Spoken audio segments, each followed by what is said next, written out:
Let's bring in Joel Pollak, senior editor-at-large at Breitbart News, born in South Africa, studied at the University of Cape Town. Joel, welcome to you. I'm curious to get your take on what we just watched play out at the White House.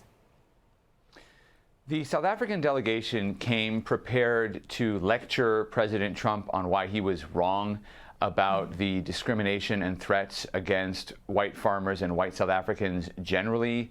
The president of South Africa, addressing Trump's claim of genocide, pointed out that there were 3 white South Africans in the room with him, including a member of his own government.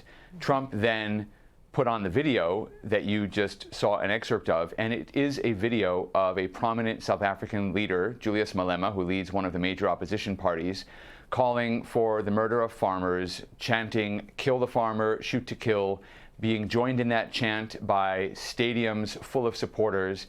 And South Africa actually has laws against hate speech. Even in this country, where we don't have hate speech laws, that kind of speech would be considered incitement.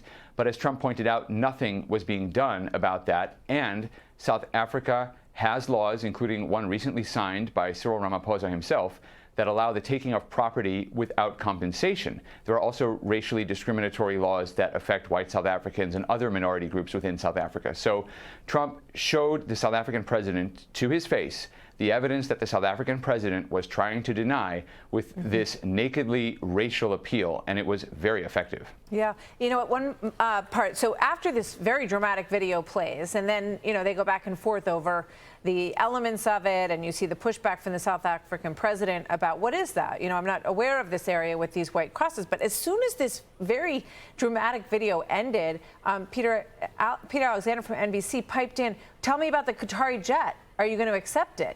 Which did happen today. But I'm curious what you thought, because you have so much background and commitment to South Africa, having grown up there. Were you a bit stunned that the press in the Oval Office just sort of wanted to fly right by this issue? Well, there's that old saying, read the room. Everybody in the room, whether South African journalists or American journalists, everybody was hanging on every word coming from either of the 2 leaders, because that confrontation was the most important thing to happen to South Africa since apartheid ended 31 years ago. Trump was forcing a conversation about the progress South Africa has made or hasn't made. He was forcing a conversation about where U.S.-South Africa relations are.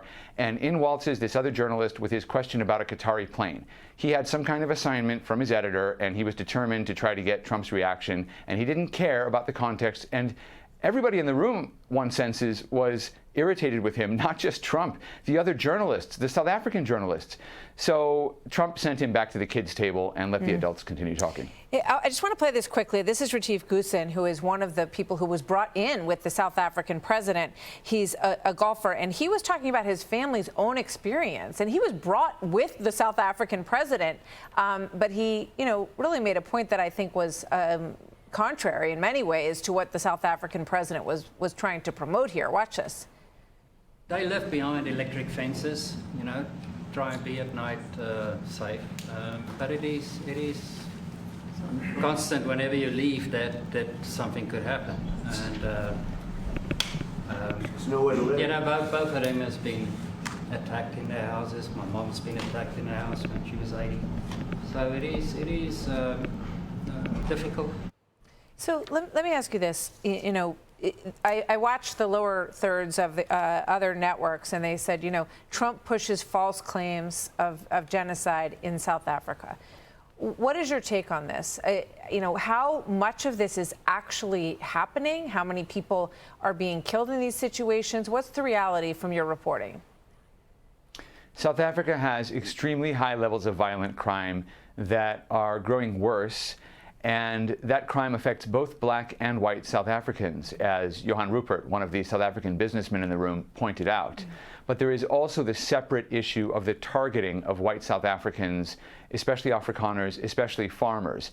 And many South Africans believe that it is a deliberate act to target those farmers, and they hear the rhetoric of Julius Malema, who Trump put on that video.